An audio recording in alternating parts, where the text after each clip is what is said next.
साथियों नमस्कार। साथियों स्वागत है आपका हमारे YouTube चैनल पर। साथियों मैट्रिक्स की ये हमारी दूसरी क्लास है। मैट्रिक्स की पहली क्लास में हम कुछ की कंसेप्ट देखे।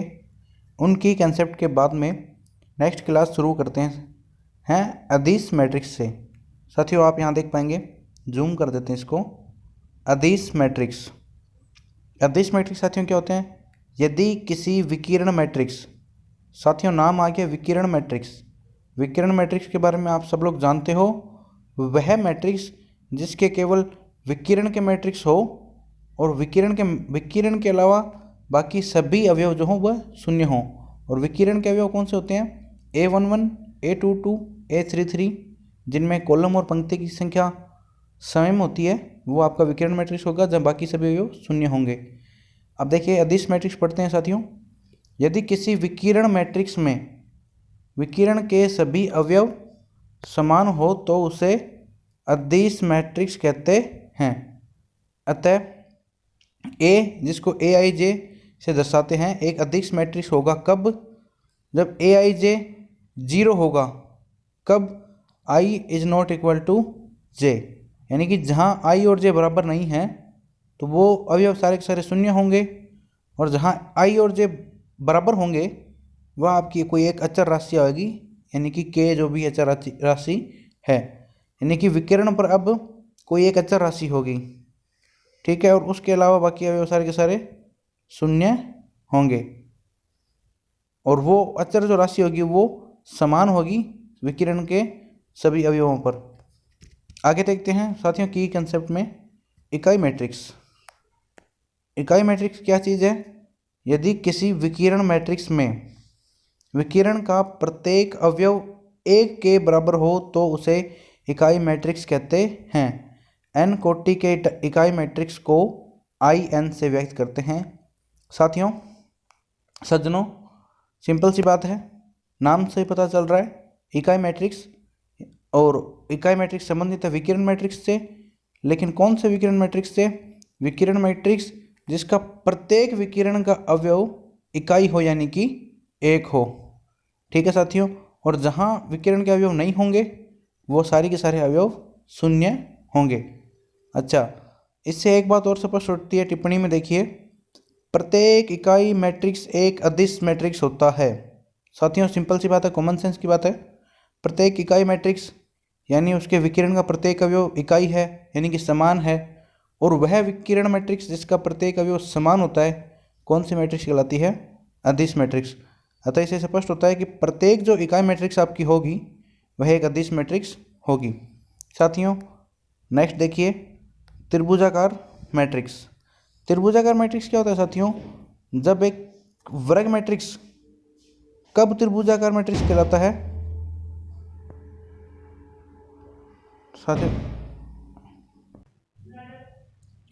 साथियों त्रिभुजाकार मैट्रिक्स की बात हो रही थी।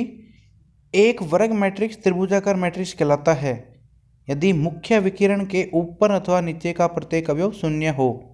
यानी कि साथियों विकिरण के अवयव जो होंगे उन अवयवों के अलावा उसके ऊपर की तरफ या नीचे की तरफ जो भी अवयव होंगे वो शून्य होंगे। अब यहाँ दो ऑप्शन आते हैं अपने पास, ऊपरी त्रिभुजाकार मैट्रिक्स और दूसरा है निम्न त्रिभुजाकार मैट्रिक्स। सिंपल सी बात है, ऊपरी त्रिभुजाकार मैट्रिक्स कौन सा होगा? जहाँ विकिरण के ऊपर के अवयव अशून्य होंगे और नीचे के अवयव शून्य होंगे।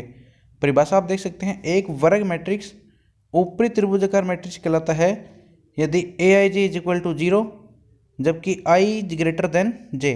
और ये कहाँ पॉसिबल होगा? विकिरण के ऊपर के अवयव जब क्या होंगे? अशून्य होंगे। इसी प्रकार निम्न त्रिभुजाकार मैट्रिक्स जहाँ नीचे के अवयव अशून्य होंगे और ऊपर के अवयव शून्य होंगे, वह मैट्रिक्स निम्न त्रिभुजाकार मैट्रिक्स कहलाएगा। साथियों आगे बढ़ते हैं टिप्पणी की तरफ। त्रिभुजाकार मैट्रिक्स में शून्य की न्यूनतम संख्या n ब्रैकेट n-1/2 होगी।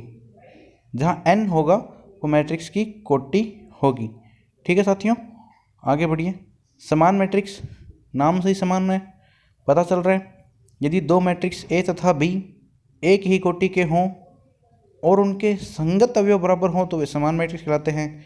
यानी कि दो मैट्रिक्सों की कोटि सेम होनी चाहिए, 2 × 2 के हैं तो दूसरा भी 2 × 2 का होगा, एक 3 × 3 का है तो दूसरा भी 3 × 3 का होगा, और दोनों के प्रत्येक अवयव समान होने पर दोनों मैट्रिक्स समान मैट्रिक्स कहलाएंगे। अव्युत्क्रमणीय मैट्रिक्स की तरफ बढ़ते हैं साथियों। कोई वर्ग मैट्रिक्स साथियों जिनकी कोटि सेम होती है, जिनमें पंक्ति और कॉलम की संख्या सेम होती है। कोई वर्ग मैट्रिक्स ए अव्युत्क्रमणीय मैट्रिक्स कहलाता है कब? यदि सारणिक A इज टेंस टू 0। कोई वर्ग मैट्रिक्स ए अव्युत्क्रमणीय मैट्रिक्स कहलाएगा कब? जब उसके सारणिक का मान 0 हो।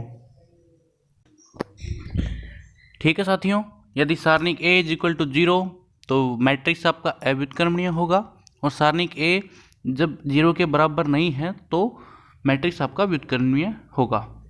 ठीक है, आगे बढ़ते हैं। मैट्रिक्स का योग एवं व्यवकलन। ठीक है, जैसे कि आप जानते हो योग और व्यवकलन जब भी होगा तो मैट्रिक्स की कोटि हमेशा समान होनी चाहिए। देखते हैं साथियों, यदि मैट्रिक्स A तथा मैट्रिक्स B तो समान कोटि की मैट्रिक्स हो तो उनका योग A + B वह है जिसका प्रत्येक अवयव मैट्रिक्स A तथा B के संगत अवयवों के योग के बराबर होगा। साथियों, इन सब के बारे में आप जानते हो, ज़्यादा विस्तार से बताने की इसमें कोई आवश्यकता नहीं है। इसी प्रकार उनका व्यवकलन A - B किस प्रकार परिभाषित होगा? जब A के संगत अवयव और B के संगत अवयवों का माइनस किया जाए, घटाव किया जाए। ठीक है साथियों, टिप्पणी देखिए, मैट्रिक्स का योग एवं व्यवकलन तभी परिभाषित है जबकि दोनों मैट्रिक्स समान कोटि के हैं। ये तो सिंपल सी बात है, जब तक समान कोटि के मैट्रिक्स नहीं होंगे तब तक उनका जोड़ और घटाव संभव नहीं है। मैट्रिक्स योग के गुणधर्म देखिए, मैट्रिक्स योग के गुणधर्म क्या क्या होते हैं? यदि A तथा B तथा C समान कोटि के मैट्रिक्स हों तो A + B बराबर होगा आपके B + A के। उसी प्रकार जिस प्रकार 2 + 3 5 होता है और 3 + 2 भी 5 होता है, जिसको कर्म विनिमयता बोलते हैं। यह आपका है कर्म विनिमय नियम। दूसरा नियम देखिए सुनो, A + B + C बराबर होगा A + B + C। यह है साचर्य नियम, यह भी मैट्रिक्स पर लागू होता है।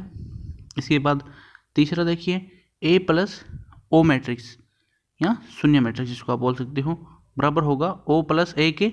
इसका रिजल्ट आएगा A, जहाँ जहाँ 0 शून्य मैट्रिक्स है, यानी कि वह मैट्रिक्स जिसके सभी अवयव शून्य हैं, उसको अगर आप किसी A मैट्रिक्स में जोड़ते हो तो पुनः वह A मैट्रिक्स आपको प्राप्त हो जाएगी।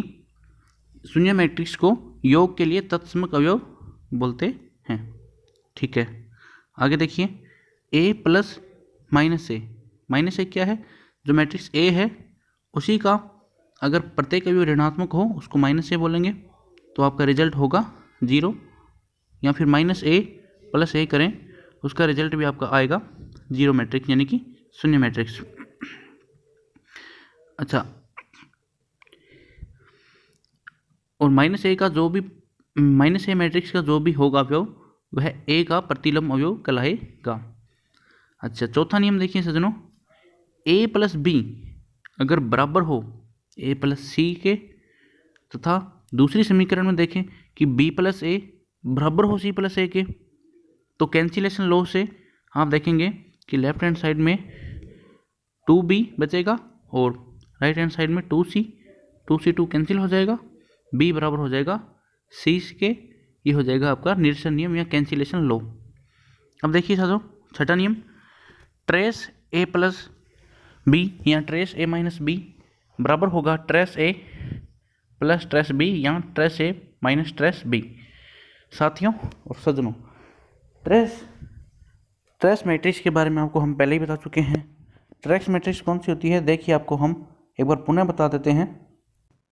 साथियों, ट्रेस मैट्रिक्स या ट्रेस किसी मैट्रिक्स का ट्रेस वर्ग वह वर्ग होता है जिसमें उस मैट्रिक्स के विकिरण के सभी अवयवों का योग किया जाता है। ठीक है, आगे बढ़ते हैं।